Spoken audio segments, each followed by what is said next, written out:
You're listening to Secret Sonics, a podcast exploring the creative side of music production. Join us weekly for honest conversations with real-world music producers and audio professionals.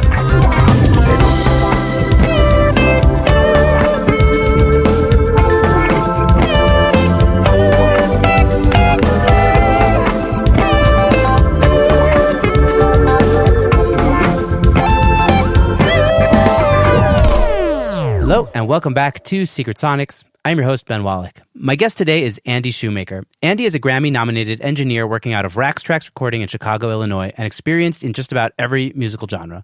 Andy strives to capture the vision of the artists he works with, patiently giving each project the individual attention that it deserves. Andy is also the studio manager and the captain of the Rax Trax Bike Gang. When he's not in the studio, Andy enjoys spending time with his family and listening to his kids' laughter, one of his favorite sounds. Former guest and owner of Rax Trax, Rick Barnes, recommended I reach out to Andy, so it's a pleasure to have him on the show. Welcome to Secret Sonics, Andy. Hey. How you doing, man? I'm doing well. Awesome. So tell me a bit about how you got started getting involved in production. Well, way back, I think I was in high school. So I think I kind of got some of the recording bug a little later than a lot of people do. But I was in high school sometime, and my brother started to play guitar. And some of his friends were playing some music, and we had the idea to record it. I don't really remember why, but we said, hey, let's try and record it.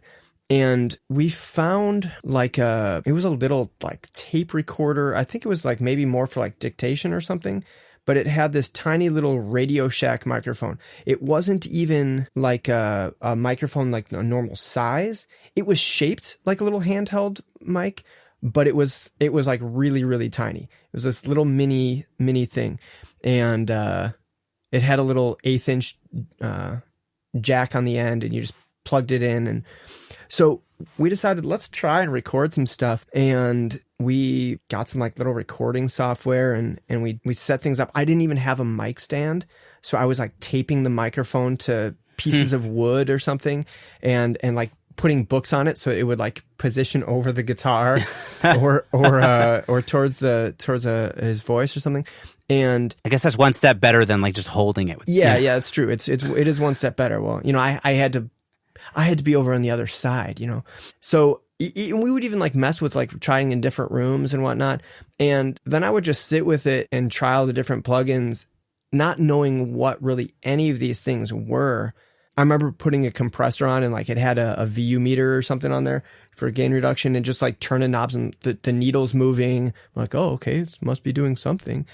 And or there's like some sort of tube saturation, and the little picture of the tube is lighting up, and oh, okay, that looks cool. So I was just totally messing with stuff and found that I enjoyed it, but I didn't really think anything of it. It wasn't till like partway through college that I took like a more serious step at it. And that was because I didn't know what I wanted to do. I was studying, and I had gone through a bunch of my gen eds, and I just kind of was unsure. And I remember going to my guidance counselor, like, all right, I've got like one more semester. What do I do? Like, I need to figure out what my major is going to be. And so we were talking about a bunch of stuff, and she happened to look at the website for Columbia College, and I remember seeing pictures of their studios, which were their classrooms. And so they had like this big vintage API console in there, and there's just kind of like this, wait a minute, like you can study that, and that's a job? And it was funny to me to think, and it's especially funny for me to think back on it now, because that is my career, that when I was younger, I just had no concept that this was a thing that people actually did. Like, I had no idea how records were made. I liked listening to them, but I just didn't put it together that there was like some person involved in all these steps. So I figured, you know what, I'm going to apply to school, and I'll do a semester, and I'll just see what happens. Good for you, man. And I went for it and took like the introduction stuff. Since I was transferring in, I could do mostly audio classes because I already had all my gen eds. So I went through and did like production 1 and intro to audio and all these super basic classes. But I found that I really, really liked it. And it was more and more fascinating to me, more and more interesting. So I was like, well, I'll keep going. And that's the way in. And for me, then I did an internship in my senior year. I remember my first class, one of my teachers was saying he did an internship and it was so valuable and all this stuff. And I thought, great, I'll do that. I'll do what my teacher did. And I did, but I waited, and I probably waited longer than I should have, because I thought I want to make sure that I know enough so that when I get to my internship, that I know what I need to know. And, it worked out fine, but I probably could have started that sooner, because while I learned all the technical things that I needed to know in school, the experience is something that a school doesn't really provide. It's kind of an upside down model in terms of school versus the real world. In school, everything is about you, the student. Even when they bring in an artist or a band to record for a class project, I like that. They are there for you. And if something's not working, everything stops. Like, okay, hold on, this is a learning opportunity. The teacher, will stop and explain and whatever. But the band is there essentially for the students to give them something to practice on. In the real world, it is the opposite way. I never thought about it like that. I, as the engineer, am there for the artist. I am there to help with whatever needs doing. And so the intern is in this middle ground between that. The intern is there to help the engineer and the artist. It's a position that would have been an assistant engineer years ago. That's mostly dried up in terms of work because of budgets, but the internship provides a lot of experience that is indirect. And I was able to sit in on a bunch of sessions and watch, how does an engineer handle this situation? How do they handle that situation? How do they work with their artists? How do they conduct themselves? All these sorts of things are the lessons that in some ways are more important than the lessons about, obviously, you need the signal flow and all that stuff to actually do the job. But all of the other lessons, the real life things, the personal interaction things, that's about how do you stay working? How do you actually get a gig? How do you actually work with people? And they go so hand in hand that you can't really separate them. You have to be good at the technical. You have to understand that enough that you don't have to be constantly focused on it. But you also have to have the interpersonal, because otherwise you're not really doing a full service. You're just there to push buttons. And that's typically not what an artist wants. Yeah, absolutely. So was this internship at Rax Trax? It was, yeah. I started in my senior year. So I started a little over 13 years ago. And I just decided, you know what? I'm going to work super, super hard. I'm going to be the best intern they ever had. And I don't know if I ever achieved that or not, but I'll tell my current intern sometimes, when I started, if I was going to go out on a food run to pick up an order for an artist or for an engineer, I would run there. And, it might have only been down the block, but I'm going to jog down there, get the food and come back, because I wanted it to be whoa, that was fast. This was before you could get delivery for everything now. Right. So I wanted everything to be, even in the things that didn't seem like they mattered, I wanted people to say, he did a good job. He did a good job. Because I figured that if I could be trusted in, item A, B, or C, then I would be trusted with a bigger task down the line. And I remember one time we were in the middle of getting set up for a session, and someone had ordered a big food order for either for themselves or for the band or whatever. And I was like, oh, I'll go get it. And the engineer said, no, I want you to stay here with me. And pointed to the other intern that was on shift, you go get the food. And I remember thinking it's working. It's working. The small steps are paying off, because now I'm getting more opportunities to be there. My presence was wanted in the room. And so things like that, you do all the little details, because that's what adds up to the bigger steps. And so along the line. I mean, that rings true with like everything, I think, in our industry. Like those who persist end up being the ones that succeed. And even in the intern level, just by persisting, you were able to rise, through the ranks, right, sort of thing. And the next step from there is that you actually have to be willing to take a step forward, and that's an area that I see a lot of people not actually taking.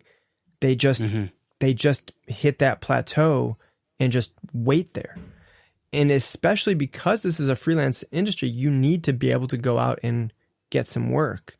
And, I was being given a few sessions from like some call-ins and such early on, but it was more about when I started to meet people and bring them in to make a record, bringing them in to work on a song, that establishes a little bit more of, oh, this person knows what they're doing because, look, they can conduct themselves. They manage the session. They know how to do that. And I don't want to say it just snowballs from there, but it builds from there, is that you'll never take the next steps unless you actually go out and bring your first person in. Yeah, so how did that happen for you? What was your first big step? My first record was actually a kid's record. And some people that I knew had written some songs, and I came across some of them at like a block party or something, and I knew one of the guys that was like kind of playing along in it, and so I talked to the guy, said, "Hey, do you ever want to record any of these songs?" And he did, and so we made a record and of like a bunch of goofy kids songs, and it wasn't just like lullabies and such. There for a while, I don't know if it's still a thing. For a while, people were talking about kindy music. It was like kid indie. Oh man! And you gotta send me some of those records, dude. Well, I only did the one, but basically the idea was like they were trying to make music, as parents themselves. This is before I had kids. They were trying to make music that was not just like super annoying to the parents. Yeah. So I feel like Rafi, like back in like that's when I was growing up in the 80s, like that kind of music was like basic like 80s folk rock or something, just happened to be for kids, right? So that was kind of the idea. So I did that, and it was it was like a bunch of weekend warriors they were doing their thing, and they were making a record because they wanted to, because it was a fun thing, and that was my start, really. And it branched out from there and did a bunch of different things. And I look back at that record and think I learned so much stuff from doing it as opposed to learning about it and talking about it in class. And it's just a very, very different experience. And it's putting all the pieces together. And somebody coming up now, would you recommend they go to audio school, or would you say forget about it? That is a tricky one for me to answer. And here's the reason why. I've got a funny set of maybe, I don't know, it's a mix of opinions about it. And here's why. Number one is that I went to audio school. I have a bachelor's degree in audio, and I think that is useful. I think it's beneficial. I have a college degree and all that stuff, and it's on paper, it's useful. The paper itself doesn't do anything for you in terms of getting actual work. The example that I'll give to people is that if you were to go into an art gallery and see an amazing painting, and you're just so moved by this thing, it's so beautiful. Someone comes out and they're the artist, and they're saying like their inspiration for why they painted this, and it's like, wow, this is perfect. I've got a pocket full of cash. I want this painting. I don't really know why this is my example, because I don't go to art galleries and buy paintings, but this is just kind of my visual for it. If you were going to do that, you're like checking out, they're wrapping it up there so you can bring it home. You're about to pay, and you're like, wow, were you like the valedictorian at your school? Like, did you get all A's? And they say, oh, I actually didn't go to college. I just like started painting. Are you going to say, never mind, I actually kind of wanted, when my friends came over and saw this painting, I wanted to be able to say, yeah, this painting is amazing. The person who painted it, they got an A+ in their painting class in college. Like, no, Yeah, there's no connection. No, not at all. Not at all. So if you go to a doctor's office, you